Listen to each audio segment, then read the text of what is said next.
মেরাজ রজনীতে হুজুর পাক সাল্লাল্লাহু আলাইহি ওয়াসাল্লাম তিনি গেলেন আল্লাহ পাক রব্বুল আলামিনের কুদরতি জগতে মেরাজ করার জন্য। সপ্তম আসমানে অতিক্রম করার আগেই হুজুর দেখতে পেলেন একজন রহমতের ফেরেশতার অসংখ্য পালক, ডানা, এই ডানাগুলি আগুন ধরে পুড়ে যাচ্ছে। কি হচ্ছে? পুড়ে যাচ্ছে। আগুন ধরে পুরা ডানাগুলি পুড়ে ছাই হয়ে যাচ্ছে। তো রাসূল পাক সাল্লাল্লাহু আলাইহি ওয়াসাল্লাম তো আমার আল্লাহ প্রদত্ত জ্ঞানী, আল্লাহ পাক রব্বুল আলামিন তাকে জানান বলে তিনি জানেন। তবে শরীয়তকে ঠিক রাখার জন্য, শরীয়তের ক্ষেত্রে যেন কেউ কোনো প্রকার প্রশ্ন তুলতে না পারে, এই জন্য হুজুর স্বাভাবিকতার দাবিতে জিবরাইল আলাইহিস সালামকে জিজ্ঞাসা করেন, ইয়া জিবরাইল, এই ফেরেশতার ডানা পুড়ে যায় কেন? তো ফেরেশতা জিবরাইল আলাইহিস সালাতু ওয়াস সালামের মাধ্যমে হলে এটা একটা সাক্ষী হলো, এর একটা প্রাধান্য বেশি পাইল না? যেমন আল্লাহ পাক রব্বুল আলামিন নিজে তো জানেন সব, তারপরে কেরামান কাতিবিন রাখার দরকারটা কি? আল্লাহ কি দরকার আছে? আল্লাহ সব জানেন না? আমরা রাতে কি করি, দিনে কি করি, অন্ধকারে কি করি, আলোতে কি করি, কোনোটা কি জানার বাকি আছে আল্লাহ? তাহলে সব আল্লাহ জানেন, তারপরে ফের কেরামান কাতিবিন আবার থাকলো কেন? এটা সিস্টেম। এটা কি সিস্টেম? যাতে করে একটা মানুষ কিয়ামতের দিন বলতে না পারে, আল্লাহ যা করেছি আপনি তো নিজে বলতেছেন। এমন এমন জালেম লোক তো আছে যারা বলবে, আল্লাহ এটা আমি করিনি, আপনি এটা আমার উপর জুলুম করতেছেন। নাউজুবিল্লাহ জোরে বলেন। যার কারণে আল্লাহ বললেন, ওমাল্লাহু বিযাল্লামিল লিল আবিদ, কোন বান্দার উপরে আল্লাহ পাক এক সামান্য কপর্দকও কোনো জুলুম করেন না। সুবহানাল্লাহ পড়বেন না? কিন্তু বান্দা তো সেদিন জুলুমের কথা বলতে পারে, এই জন্য আল্লাহ পাক রব্বুল আলামিন কেরামান কাতিবিনা ইয়ালামুনা মা তাফআলুন, আল্লাহ বলেন তোমাদের কেরামান কাতিবিনকে দুই কাঁধে দুই মুহুরি বানায় রাখলাম। আমি তো তোমাদের উপর জুলুম করি নাই, বরং কেরামান কাতিবিনের লেখায় তোমাকে প্রমাণ দেবে যে তোমরা কাজগুলি করেছো। যারা বলুন সুবহানাল্লাহ। আল্লাহ সব জানেন না, তারপরও কেরামান কাতিবিন রাখলেন। আমার নবীজি পাক সাল্লাল্লাহু আলাইহি ওয়াসাল্লাম আল্লাহ প্রদত্ত জ্ঞানে সব কিছুই আল্লাহ পাকের পক্ষ থেকে জেনে নেন, জানেন। কিন্তু জিবরাইলকে জিজ্ঞাসা করার উদ্দেশ্য কি? জিবরাইল কি নবীর চেয়েও বেশি জানে নাকি? জিবরাইল কি নবীর ওস্তাদ? জিবরাইল তো নবীজির গোলাম। আল্লাহ বুঝাইলেন, লক্ষ কোটি রহমতের ফেরেশতার ওস্তাদ মুআল্লিমুল মালাকুত জিবরাইল আলাইহিস সালাম, সেই জিবরাইল আলাইহিস সালামকে আমার নবী যা আদেশ করবেন যখন সেটাই বলতে বাধ্য। প্রমাণ করতে চাইলাম লক্ষ কোটি রহমতের ফেরেশতার ওস্তাদ যিনি, তিনিও আমার নবীজির গোলাম। যারা বলুন সুবহানাল্লাহ। জিবরাইলকে জিজ্ঞাসা করে নেওয়ার উদ্দেশ্য এটা নয় যে নবী জানেন না, জিবরাইলকে জানেননি, জিজ্ঞাসা করে জেনে নিচ্ছেন। এটা এই মূর্খ ওয়াহাবিদের আকীদা।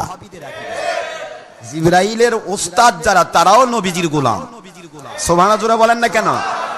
আমার নবীজি পাক সাল্লাল্লাহু আলাইহি ওয়াসাল্লামকে আল্লাহ পাক এমন ভাবে সৃষ্টি করেছেন, জিবরাইল আলাইহিস সালাতু ওয়াস সালাম থেকে শুরু করে রহমতের সকল ফেরেশতাগণ নবীজির সারা জীবন গোলামি করেছেন। আর এই গোলামিটা প্র্যাকটিক্যাল শিখিয়ে দিয়েছেন। ইয়া জিবরাইল, এটা কেন হচ্ছে? সুবহানাল্লাহ জোরে কোন। ইয়া জিবরাইল, এটা কেন হচ্ছে? জিবরাইল বাধ্য আমার আল্লাহর পক্ষ থেকে নবীজিকে বলে দিতে, গোলামি করতে। এই জন্য জিবরাইলকে আল্লাহর হাবিব জিজ্ঞাসা করতেন, আসলে কিন্তু তিনি জানতেন। ঠিক না বেটি? ইয়া জিবরাইল, মেরাজ রজনীতে আমার আল্লাহর সন্তুষ্টির জন্য আমি আসলাম, আর আমার আল্লাহর দিদারের আগে এই রহমতের ফেরেশতা আমার আল্লাহর কুদরতি জগতে ডানা জ্বলে পুড়ে ছাই হয়ে যাবে। আমি রহমতের নবী দেখে চুপ করে থাকতে পারি না। আমার মালিক বলেন, নবীজি গো, আপনি যে রহমতের নবী, আপনি রাস্তায় আসবেন, ওই রাস্তায় আমার ওই রহমতের ফেরেশতাকে রেখে দিলাম। এটাই প্রমাণ করলাম আপনি চুপ করে থাকতে পারবেন না।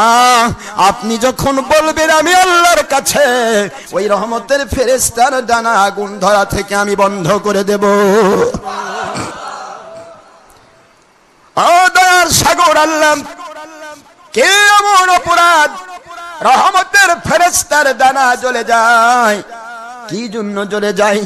আল্লাহ পাকের হাবিব হুজুর পাক সাল্লাল্লাহু আলাইহি ওয়াসাল্লামের প্রশ্নের জবাবে রহমতের ফেরেশতা জিবরাইল আলাইহিস সালাম গোলামি করতে গিয়ে বলেন, ও আল্লাহর হাবিব, একটি এলাকায় গজব দেওয়ার জন্য আমার মালিক খলেক রব আল্লাহ সুবহানাহু তাআলা তিনি পাঠিয়ে দিলেন ফেরেশতাকে, যাও ওই এলাকার ভিতরে আগুন ধরিয়ে ওই এলাকার ভিতরে তুমি পরিপূর্ণভাবে উলট পালট করে দাও, পুরা এলাকার ভিতরে তুমি সম্পূর্ণরূপে পুরা এলাকাটাকে তুমি ধ্বংস করে দাও। ওই এলাকায় ফেরেশতা চলে গেল, রহমতের ফেরেশতা গিয়ে দেখতে পেল ছোট্ট একটি শিশুকে দেখে সহ্য করতে পারলো না, মায়া মমতায় পড়ে গিয়া আল্লাহর হুকুমকে ভুলে গিয়া ওই এলাকা ধ্বংস করা থেকে বিরত থেকে ফিরে আসলো।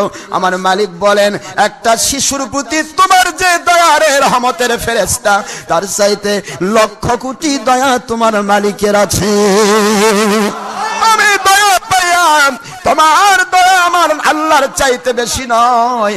আল্লাহর হুকুম যখন অমান্য করেছ, শিশুর দয়ার উপর ভিত্তি করে আল্লাহ রহমত আল্লাহ পাকের হুকুম যখন পালন করতে ব্যর্থ হয়েছ, থাকো তোমার উপরে গজব নাজিল হলো, তোমার সমস্ত দানাগুলি পুড়তে থাকবে। ওই দিন তুমি নাজাত পাবে, যেদিন রহমতের নবী কামলিওয়ালা নবী আখির রাসূল হুজুর পাক সাল্লাল্লাহু আলাইহি ওয়াসাল্লাম ওনাকে যখন আমি মেরাজ শরীফে নিয়ে আসবো, ওনার দোয়ার বদৌলতে তোমাকে আমি আল্লাহ মাফ করে দেব।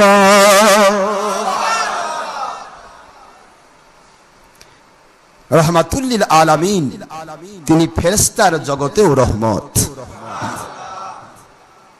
আল্লাহর হাবিব বলেন, দয়ার সাগর আল্লাহ এই মুহূর্তে ওই রহমতের ফেরেশতার দানাগুলি আপনি দয়া করেন আগুন ধরা থেকে বন্ধ করে দিন, তার দোয়াটা আপনি তওবা আপনি কবুল করে নিন।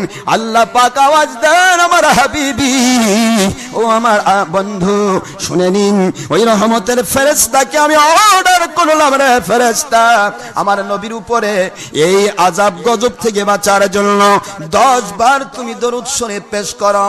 10 বার দরুদ শরীফ রহমতের ফেরেশতা পেশ করার কারণে ও আমার হাবিবি তার পালক জ্বালা থেকে বন্ধ করে দিয়া পরিপূর্ণ ফেরেশতার রূপ আমি আল্লাহ দান করব। কয়বার দরুদ? 10 বার দরুদ। রহমতের ফেরেশতার সঙ্গে সঙ্গে 10 বার দরুদ শরীফ পড়ে নিল। আল্লাহ পাকের হাবিবের দোয়ার বদৌলতে রহমতের ফেরেশতার উপরে আল্লাহর গায়েবী রহমত নাজিল হয়ে গেল। রহমতের ফেরেশতা নতুন করে জীবনী শক্তি ফিরে পেল। সুবহানাল্লাহ। তাহলে বোঝা গেল আল্লাহর হাবিবের সাথে যারাই সম্পৃক্ত তারাই সফল কাম। ঠিক না ব্যাঠি? নাকি সন্দেহ আছে? আবার নামাজ পড়বেন, রোজা রাখবেন, হজ করবেন, যাকাত দিবেন, দুনিয়ার সব করবেন, কিন্তু আমার নবীর উপরে দুরূদ সালামের দুশমনি করবেন, পার পাবেন তো? জোরে বলুন। নামাজ, রোজা, হজ, যাকাত সব হলো আমল, আর নবীদের প্রেম হলো ঈমান। এই কথাটা সবসময় মনে রাখবেন। আমলের আগে ঈমানের দাম, ঈমানের পরে আমলের দাম। ঈমান ছাড়া আমলের 4 পয়সারও দাম নেই। যে কথাটা বললাম মেরাজ রজনী, যে ঘটনাটা বললাম, এই ঘটনাটা অযথাই বলিনি, কারণ আছে। কোথা থেকে বললাম? আপনারা খুললেই পাবেন, রাউনুকুল মাজালিস বিশুদ্ধ কিতাব, প্রথম খণ্ড 11 পৃষ্ঠা খুললে এই ঘটনা পাবেন। এরপরে ইমাম সুফি আলম ফকরি রহমতুল্লাহ আলাইহি লিখিত পূর্বোক্ত কিতাবের 618 এবং 19 পৃষ্ঠায় এই কথাটি পাবেন। এরকম অনেক বিশুদ্ধ কিতাবে এসেছে নবীজি পাক সাল্লাল্লাহু আলাইহি ওয়াসাল্লামের উপরে দরুদ শরীফ 10 বার পড়ার কারণে রহমতের ফেরেশতা তার পালক জ্বলার এই আযাব গজব থেকে বেঁচে গেলেন। সুবহানাল্লাহ।